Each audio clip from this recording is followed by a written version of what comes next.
Florianópolis. E agora a gente muda de assunto para falar de alimentação. E não é qualquer alimentação, não. Alimentação no inverno, né? Agora tá frio e parece assim que a gente tem mais vontade de comer coisinhas gostosas, quentes, enfim. E a gente vai falar exatamente sobre isso, alimentação no inverno e estratégias para manter o equilíbrio calórico. E para falar com a gente sobre esse assunto, eu tenho na linha a doutora Adriana Stribel, ela que é médica endocrinologista e também é membro da Sociedade Brasileira de Endocrinologia e Metabologia de Santa Catarina. Boa tarde, doutora Adriana, tudo bem? Obrigada por nos atender. Boa tarde, é um prazer estar aí com vocês, falando um pouquinho sobre esse assunto que é tão importante, que é a questão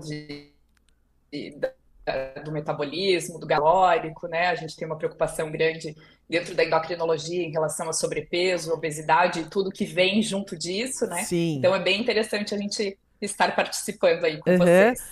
Para começar a nossa conversa, eu vou querer saber da senhora assim, é mito ou verdade? As pessoas acabam engordando um pouquinho mais no inverno pelo fato de comer essas coisas mais calóricas, mais doces, chocolate quente, mais vinho, enfim? Sim, os hábitos no inverno eles tendem a ser mais, né, os alimentos e as bebidas mais calóricas. E Uhum. também existe um outro fenômeno que acontece no inverno é que as pessoas em geral diminuem o exercício, diminuem a atividade física, né? Ficam Elas mais ficam por causa do preguiçosinhas, frio. né? E por causa do frio, do Sim, vento, né? aham. Desconforto. Então, quem faz atividades ao ar livre acaba parando.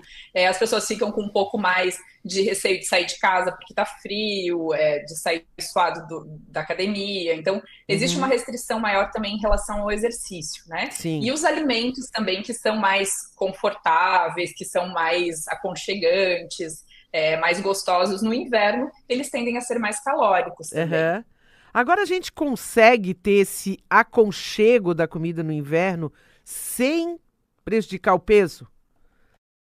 Consegue sim, a gente tem que pensar em opções que são menos calóricas, né? Então a gente pensar mais nos vegetais, nas frutas, né? Então a gente, por exemplo, a gente pode fazer uma sopa de legumes, a gente pode.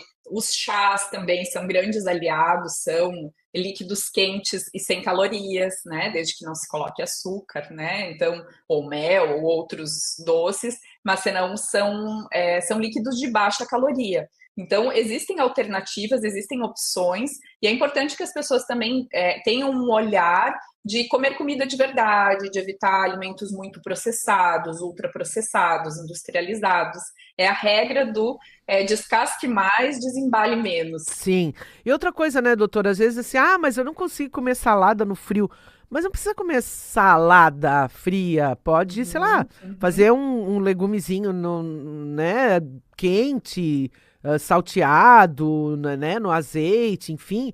Tem outras formas de a gente comer saudável sem precisar comer necessariamente uma cenoura ralada, que realmente não é muito apetitosa no inverno, vamos combinar? Sim, com certeza. A gente pode usar a alternativa de usar os legumes cozidos, assados. Uhum. A gente tem muitas receitas que podem ser feitas, né? Então, de buscar realmente esses alimentos menos calóricos em formas que são mais quentes e mais agradáveis de serem consumidas nessa época. Uhum. Mas essa coisa assim de a gente sentir mais vontades, né, de comer coisas mais calóricas, isso é do próprio metabolismo das pessoas ou de cada um? Ou na verdade isso está na cabeça da gente e a gente que tem que tentar reeducar a nossa alimentação? Então, quando a gente para manter a nossa temperatura, a gente vai gastar calorias, né? Então, assim, o frio vai fazer com que a gente gaste um pouco mais, não muito mais, mas sim, precise um pouco mais de calorias. Uhum. Então, claro, o nosso organismo ele entende que precisa ter um pouco mais de calorias. Só que a questão de fome, ela confunde muitas questões, né? A gente tem questões sociais, emocionais, culturais, tem várias questões envolvidas que envolvem a fome. Então a gente não pode. A questão metabólica ela acontece, mas ela é numa proporção muito pequena. Então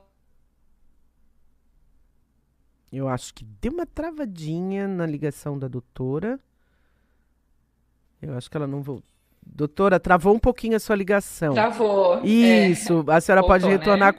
com o que a senhora estava falando, por favor.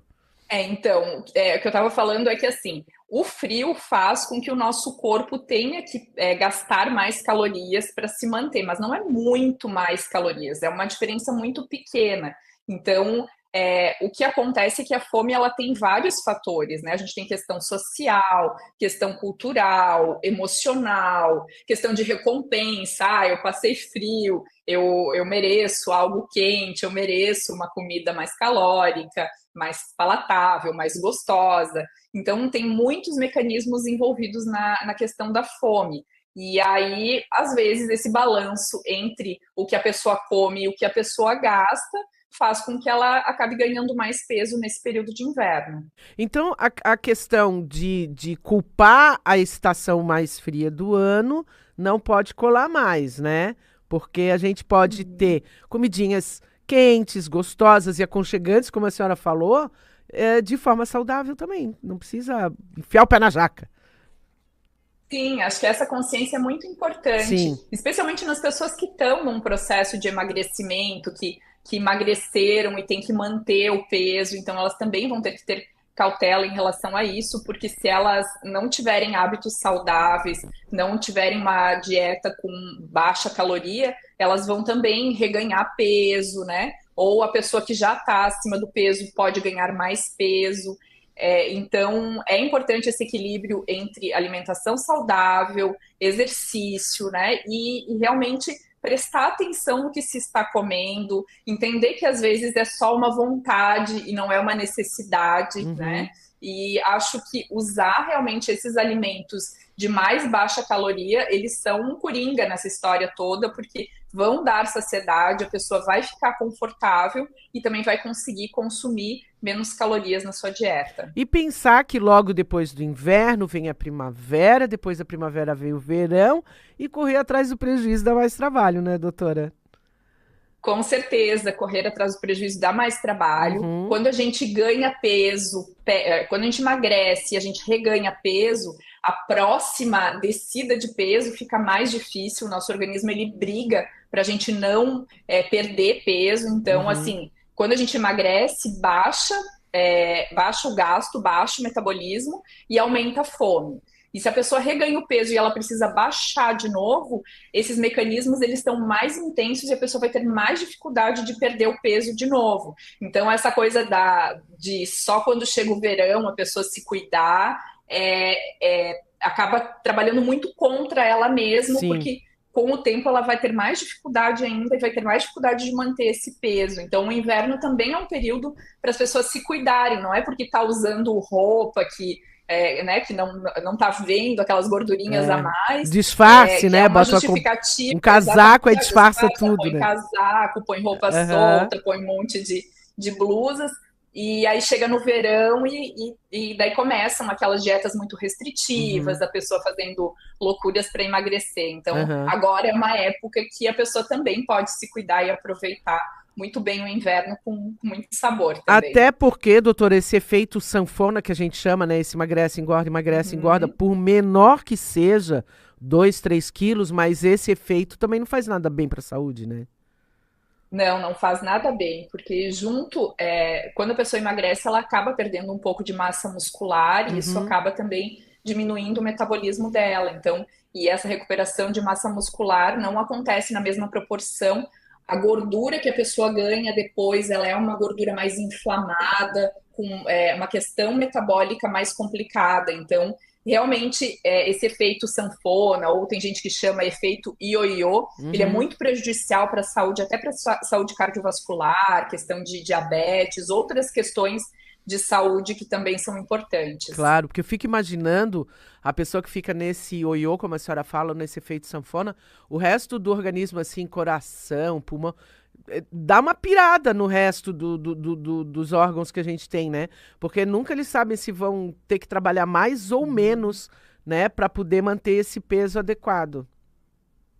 Com certeza, a gente tem estudos que falam isso, realmente, de um impacto, tanto na dificuldade de perder peso, nas próximas descidas de peso, Uhum. e esse efeito metabólico, cardiovascular, né? Então, é um impacto muito ruim. O organismo ele fica bastante inflamado porque ele é bastante prejudicado por uma condição de saúde que não é boa. Um momento tem uma restrição Sim. grande de alimento, em outro momento tem um aporte grande de alimentos, de calorias, de Uhum. gorduras, de açúcares.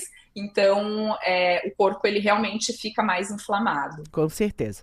Doutora Adriana Stribel, médica endocrinologista, membro da Sociedade Brasileira de Endocrinologia e Metabologia de Santa Catarina, muito obrigada. Papo muito legal, é sempre muito bom dar esses alertas aí, principalmente porque a gente diz assim, ah, não, é só um chocolatinho quente, e amanhã eu já faço uma dietinha de novo, mas não é bem assim. Obrigada, tá, doutora? Valeu por nos alertar sempre. Obrigada, obrigada pela oportunidade também. Uma excelente tarde para Para todos. nós, muito obrigada.